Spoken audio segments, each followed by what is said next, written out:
जैसा कि पिछले भाग में आपने देखा कि कैसे तांत्रिक अर्जुन को मंत्र देता है और उसे उच्चारण करना भी सिखाता है। अब अर्जुन पूर्ण रूप से कर्ण पिशाचिनी साधना के लिए तैयार है। अब आगे सब कुछ सीखने के बाद अर्जुन ने अपना कार्य शुरू किया। तांत्रिक के दिए हुए नियमों को मानकर अर्जुन ने अपनी तपस्या की शुरुआत की। धीरे धीरे उसने रोजमर्रा की साफ सफाई से खुद को अलग कर लिया। ना अब वो नहाता, ना ही ब्रश करता, जीभ दांत कुछ भी साफ नहीं करता था। जो काला कुर्ता पजामा उसने पहली बार पहना था, वही कपड़ा उसके शरीर से चिपक कर दिन रात साथ चलता रहा। कमरे की हालत उसी जैसी हो चुकी थी। बिस्तर बेहाल पड़ा रहता और जिस थाली में वो खाना खाता वही बिना धोए अगले खाने का बर्तन बन जाती। ऐसे ही 10 दिन तक वो अपने आप को इस साधना के लिए तोड़ता और मरोड़ता रहा। और फिर आए वो अंतिम 3 दिन, जिनके बारे में तांत्रिक ने सबसे ज्यादा चेतावनी दी थी। वाम मार्ग की असली परीक्षा तो यही थी। त्रयोदशी की शाम पहली बार अर्जुन ने अपनी जिंदगी का सबसे घिनौना काम किया। अपने ही बल का एक छोटा हिस्सा मुंह में डालकर निगल लिया। उसकी रूह तक कांप उठी, लेकिन सपनों की भूख उसे वापस रोने का वक्त नहीं देती थी। उसे बिल्कुल अंदाजा नहीं था कि वो किस अंधेरे की तरफ कदम बढ़ा चुका है और आने वाले 3 दिन उसकी पूरी जिंदगी का डरावना भाग बनने वाले थे। अपने कमरे में उसने 11 बड़े दीपक सजाए। हर एक में आधा किलो तेल भरकर उनको जला दिया। तेल की सुगंध और धुआं एक अजीब सी बेचैनी पैदा कर रहा था। तांत्रिक ने जो जो विधि समझाई थी, अर्जुन उसका पालन कर रहा था। दीपक प्रज्वलित करने के बाद वो ऊनी कंबल के आसन पर दक्षिण दिशा की ओर मुंह करके बैठ गया। सुबह का निकाला हुआ मल उसने पहले ही अपने भोजन की थाली में जमा करके रखा हुआ था। फिर धीरे धीरे उसने अपना पूरा शरीर नग्न किया और वो मल अपने अंग अंग पर मलना शुरू कर दिया। थोड़ी चिपचिपाहट और घिन से उसकी सांसें तेज हो रही थी। उसी गंदगी से उसने अपने माथे पर तिलक बनाया और जो बचा कुचा था उसे अपने बालों में घिसल दिया। इन सब के बाद अर्जुन ने अपनी गर्दन में हड्डियों की एक भयानक माला पहनी। वो माला जो उसने 2 दिन पहले रात के अंधेरे में एक पुरानी कब्र को खोदकर खुद बनाई थी। हड्डी की ठंडी तासीर उसकी चमड़ी में उतरते हुए उसके रोम रोम को सुखाने लगी। पर इन सब के बावजूद भी उसके चेहरे पर डर जरा सा भी नहीं था, सिर्फ एक अजीब सा जुनून। फिर उसने अपने आसन के चारों कोनों पर 4 छोटे दीपक जलाए।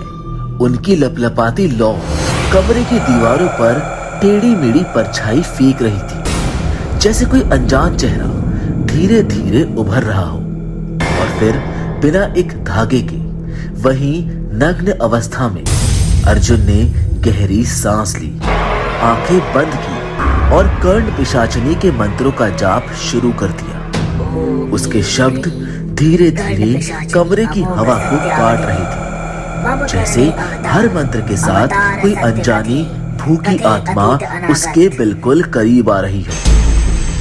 ओम ह्रीं क्लीं कर्ण पिशाचिनी अमोघ सत्यावदिनी मम कर्णे अवतार अवतार सत्य कथे कथे अतीत अनागत वर्तमान दर्शाए दर्शाए ऐं ह्रीं क्लीं कर्ण पिशाचिनी स्वाहा। तांत्रिक ने हिम्मत तोड़ देने वाली एक चीज और बताई थी।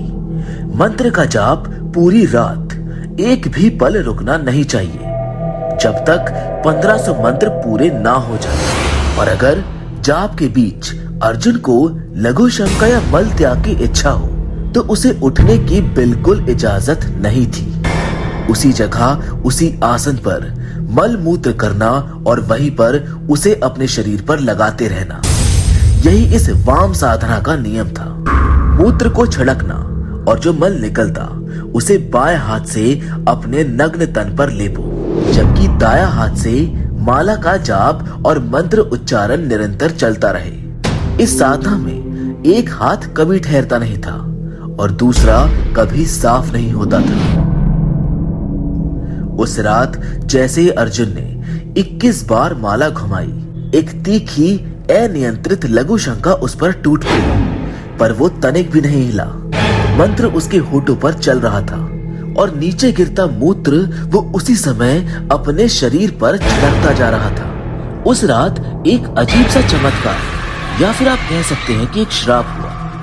अर्जुन को पहले कभी नहीं हुआ था इतना अधिक मल मूत्र। ऐसा लग रहा था जैसे उसका शरीर ही उसे साफ साफ करते हुए इसके बदले में कुछ और लेकर जा रहा हो। कमरे की हवा अनदेखे पाप की तरह इतनी डरावनी दुर्गंध बिखेर रही थी कि सांस लेना भी अजब बन गया था। दीपक की लौ के धुएं में कमरा मानो किसी अंधेरी शक्ति का कब्र बन गया हो। लेकिन अर्जुन, उसका दिमाग, उसका प्रण और उसका संकल्प सब मंत्र में बंध चुके थे। एक लफ्ज तक रुके बिना वो 1500 जाप पूरे करता गया और जब अंतिम मंत्र उसकी जीभ पर समाप्त हुआ तब तक सुबह के 5 बज चुके थे। लेकिन वो कमरा, अर्जुन और उसके आसपास का सब कुछ अब पहली सुबह जैसा कभी नहीं होने वाला था। वो बुरी तरह से थक चुका था और जब मंत्र जाप पूरे हुए वो उठा और वही कमरे में एक कोने में जाकर सो गया। करीब 6 बजे उसकी आंख फिर से खुली। उसे बहुत तेज भूख लग रही थी, ऐसी भूख जैसे कई महीनों से उसने कुछ खाया ही ना हो और अगर अभी कुछ नहीं खाया तो उसके प्राण निकल जाएंगे। लेकिन कमरे में खाने को कुछ भी नहीं था। अब जैसे ही उसे बहुत तेज भूख लग रही थी, एकदम से उसी समय उसे मल त्याग हुआ और उसने उसी मल मूत्र से अपनी भूख और प्यास मिटाई। ये सब करते समय उसकी आंखों से आंसू निकल रहे थे। अर्जुन सोचता है, मैंने ये क्या कदम उठा लिया है? क्यों मैंने अपने दोस्त की बात नहीं मानी? पहले तो मुझे भी सब कुछ अच्छा ही लग रहा था, लेकिन अब मेरे पास कोई और रास्ता नहीं है। चतुर्दशी की दोपहर अर्जुन अपने कमरे की ठंडी जमीन पर नंगा पड़ा हुआ था। नीचे कोई बिस्तर नहीं, कोई चादर नहीं, सिर्फ सर्दी और उस साधना की गंदगी उसके साथ चिपकी हुई थी कि तभी अचानक उसके कमरे के बंद दरवाजे धीरे से कर्र की आवाज के साथ खुल जाते हैं। अर्जुन की सांसें एक पल के लिए ठहर गई। दरवाजा खुला पर वहां पर कोई था ही नहीं। तभी उसको लगा कि जैसे कोई आवाज, परछाई, कोई ठंडी हवा का बदन अंदर घुस गया हो। अर्जुन सोचता है, ये दरवाजा हवा से नहीं खुलता, ये अंदर से भी ठीक से बंद था और बाहर से भी। इसका बोझ भी इतना है कि इसे खोलने के लिए एक आदमी को धक्का मारना पड़ता है। तो फिर ये खुद कैसे खुल गया? दरवाजा जैसे ही खुलता है, अर्जुन को अपने पूरे तन में एक ठंड फैलती महसूस होती है, जैसे कोई अदृश्य अस्तित्व, एक बेवजह भूखी चीज उसी पल कमरे के अंदर कदम रख चुकी हो। वो किसी को देख नहीं पा रहा था, पर उसे महसूस जरूर हो रहा था कि कमरा अब सिर्फ उसका नहीं रहा। कहीं मैं कोई सपना तो नहीं देख रहा?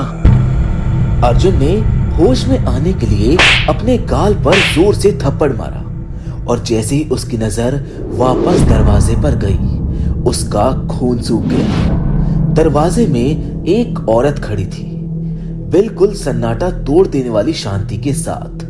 अर्जुन की आंखें फट कर जम सी गई। वो औरत देखने में बहुत खूबसूरत थी, लेकिन उसकी उपस्थिति में कुछ ऐसा था जो सीधा इंसान की रूह तक उतर जाता।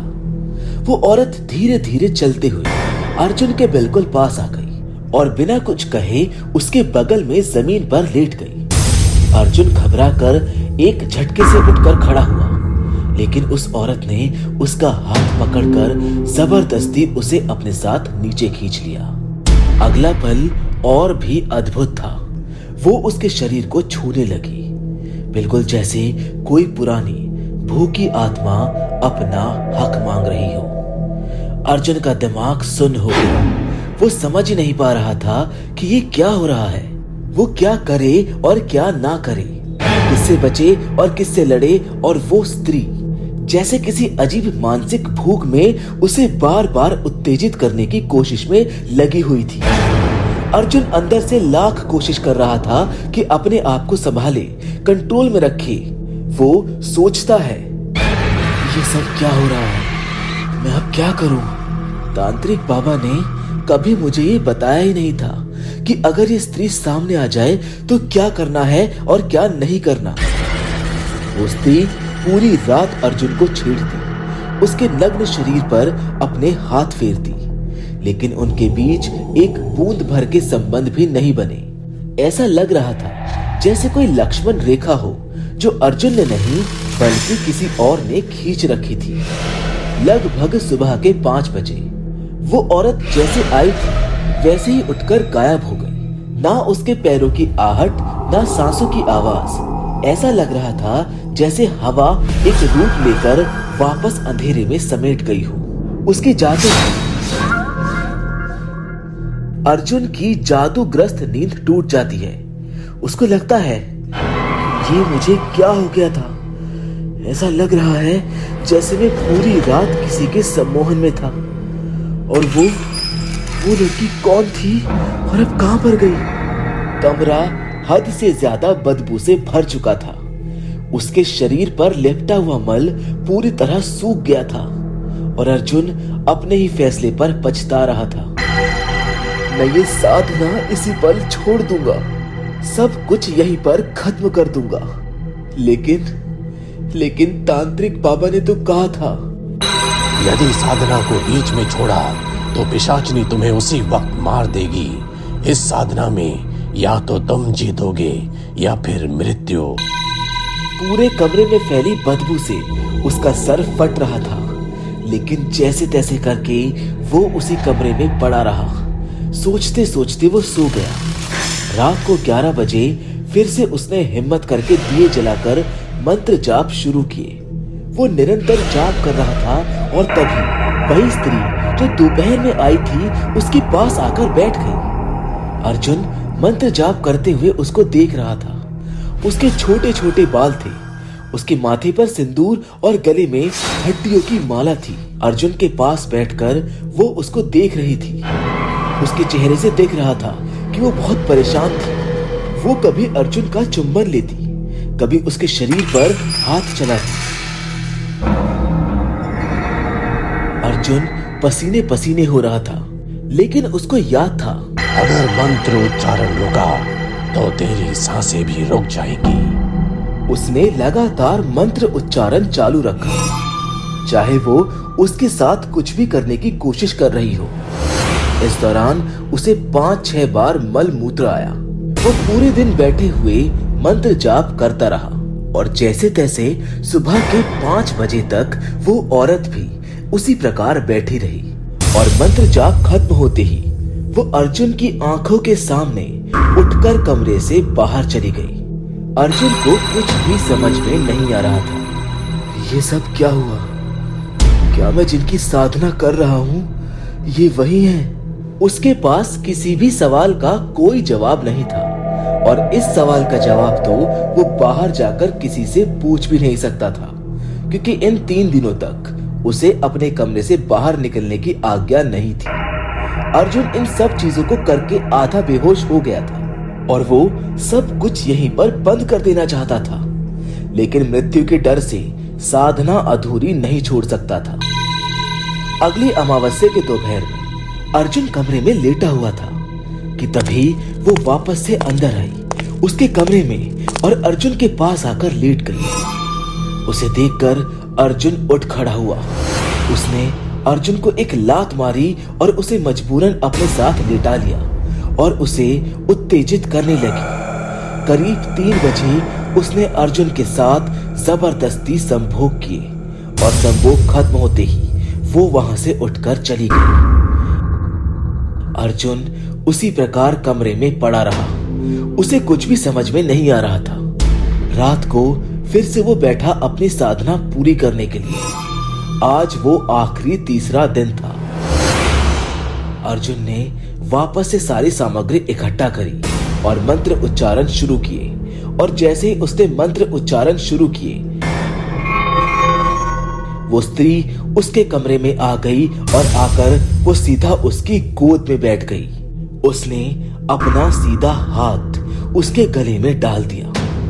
इतना होने के बाद भी अर्जुन बिना रुके मंत्र जाप करता रहा और हर रोज की तरह उसने मल मूत्र त्यागा और सुबह 4 बजे के करीब मंत्र जाप खत्म हुआ और वो अर्जुन की गोद से उठकर उसके सामने जाकर बैठ गई।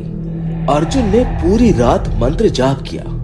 वो अपने मंत्रों से विचलित नहीं हुआ और जैसे ही मंत्रों का उच्चारण खत्म हुआ वो बिल्कुल उसके सामने जाकर बैठ गई और बैठकर उससे कहने लगी, मैं तुम्हारी प्रियतमा हूँ और अब जीवन भर तुम्हारे साथ रहूंगी, लेकिन तुमने मुझे कभी छोड़ना चाहा तो मैं तुम्हें उसी पल समाप्त कर दूंगी।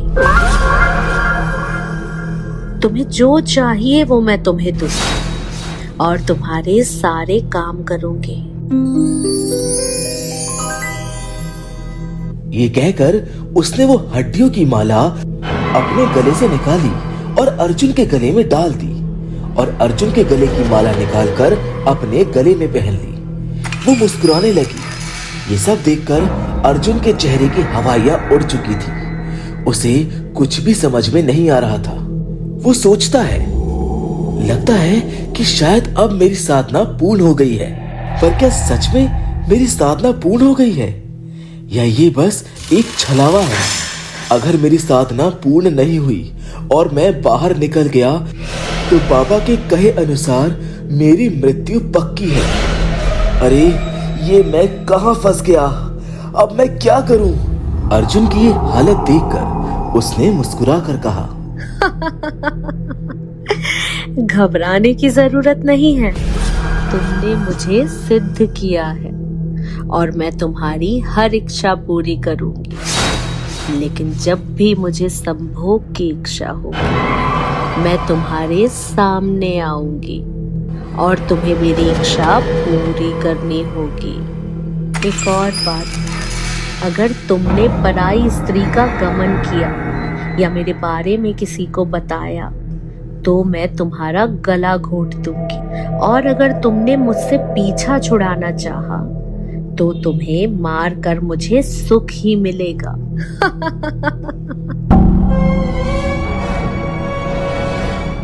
ये कहकर उसने अर्जुन को एक चुम्बन दिया और वहां से चली गई।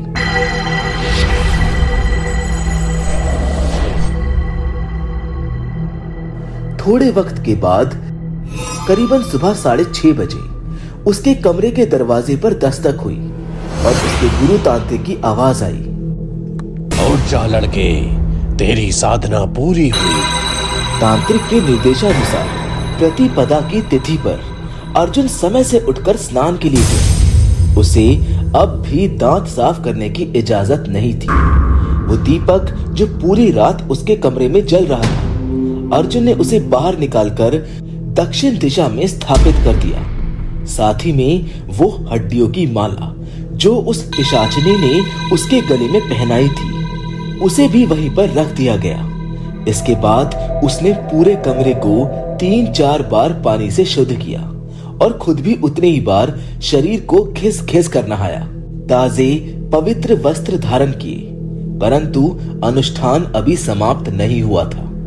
प्रतिपदा से दशमी तक पूरे 10 दिन उसे वापस उसी कमरे में रहकर साधना पूरी करनी थी। अर्जुन वहीं रुककर लगातार मंत्र जाप करता रहा। भोजन के रूप में उसे सिर्फ एक समय या तो एक फल या फिर एक रोटी दरवाजे के बाहर रख दी जाती थी। दशमी को जाकर यह पूरा अनुष्ठान पूर्ण हुआ। एकादशी की सुबह अर्जुन ने उठकर अपने दांत और जीभ को स्वच्छ किया, अच्छे से स्नान किया, नए वस्त्र पहने और अंततः उस कमरे से बाहर निकला। बाहर निकलते ही वो सीधा तांत्रिक के पास पहुंचा। तांत्रिक ने उसकी आंखों में गहराई से देखा और हल्का सा मुस्कुराकर बोला, वाह बेटा, तुम तो बहुत ही दृढ़ निश्चय वाले निकले। मुझे तो लगा था कि तुम साधना पूरी नहीं कर पाओगे, तुम्हारी मृत्यु हो जाएगी। तुम्हारे दोस्त को इस साधना को पूरा करने में 9 दिन लगे थे, पर तुमने मात्र 3 दिनों में उसे सिद्ध कर लिया। अब तुम्हें कुछ बातों का ध्यान रखना होगा। तुमने उसे प्रेमिका के रूप में सिद्ध किया है। इसीलिए अगर तुमने किसी और स्त्री के साथ संबंध बनाने की कोशिश की तो वो तुम दोनों को मार देगी। यहाँ तक कि वो तुम्हारी माँ और तुम्हारी बहनों को भी तुमसे दूर रखेगी। चाहे तुम्हारा मन हो या ना हो, जब वो आएगी तो तुम उसे ना नहीं कर सकते और ना ही आगे बढ़कर उसे छू सकते हो। वो सिर्फ 10 सालों तक तुम्हारे साथ रहेगी। जितनी संपत्ति जोड़ पाओ जोड़ लो। 10 सालों के बाद उसकी आवाज तुम्हें सुनाई देना बंद हो जाएगी, लेकिन उसके बाद भी वो क्रिया के लिए आती रहेगी। आजीवन तुम किसी और स्त्री के साथ गमन नहीं कर पाओगे। अर्जुन बहुत बुरी तरह थका हुआ था। उसने तांत्रिक से कहा, ये सारी बातें उसने मुझे बता दी हैं। मैं इन चीजों का ध्यान रखूंगा। इसके बाद उसने तांत्रिक से विदा ली और सीधा कबीर के घर पहुंचा। लेकिन वो घर की दहलीज पर अंदर कदम रखता उससे पहले कबीर भागते हुए बाहर आया। अंदर मत आना अर्जुन, अंदर मत आना। अर्जुन हैरान हो गया। मेरा दोस्त मुझे अपने घर में आने से मना कर रहा है। कबीर ने उसे समझाया, भाई देख, अब तू मेरे साथ मेरे घर में नहीं रह सकता। तुझे भी सिद्धि प्राप्त है और मुझे भी। एक म्यान में 2 तलवारें नहीं रह सकती। मैं तो कहूंगा कि तू यहाँ से किसी दूसरे शहर चला जा। अर्जुन को कबीर की बात समझ में आ गई। उसने कबीर को गले लगाया और वहां से जाने लगा। जाते जाते उसने पूछा, भाई मैं क्या काम करूं? मुझे कुछ समझ नहीं आ रहा। अब उसकी चिंता तू मत कर, बस अपने कानों पर भरोसा रख। तूने जिसे सिद्ध किया है वो एक करण पिशाचनी है। वो तेरे कान में आकर सब कुछ बताएगी। बस मन में इच्छा रख, उसे बोल और फिर देख तेरा काम कैसे बनता है। अपने दोस्त की बात सुनकर अर्जुन निकल पड़ा दूसरे शहर की ओर। इस साधना के कुछ सालों के अंदर ही अंदर अर्जुन ने अच्छी खासी संपत्ति बना ली। वो एक बहुत बड़ा बिजनेसमैन बन गया था। वो कबीर के बराबर तो नहीं था, लेकिन इतना जरूर था कि जिंदगी ऐशो आराम से चल रही थी। सालों में एक बार वो कबीर और तांत्रिक से मिलता था और हर महीने कुछ रुपए तांत्रिक को देता, जैसे उनकी बात हुई थी। इस बात को 20 साल बीत चुके हैं। अब अर्जुन को उसकी आवाज अपने कानों में नहीं सुनाई देती, लेकिन आज भी वो बंधा हुआ है। वो पैसा और सब कुछ अर्जुन को अब अपने परिवार के बिना शून्य लगता है। सब कुछ होते हुए भी वो अकेला है और अब उसे मृत्यु का भी डर नहीं लगता।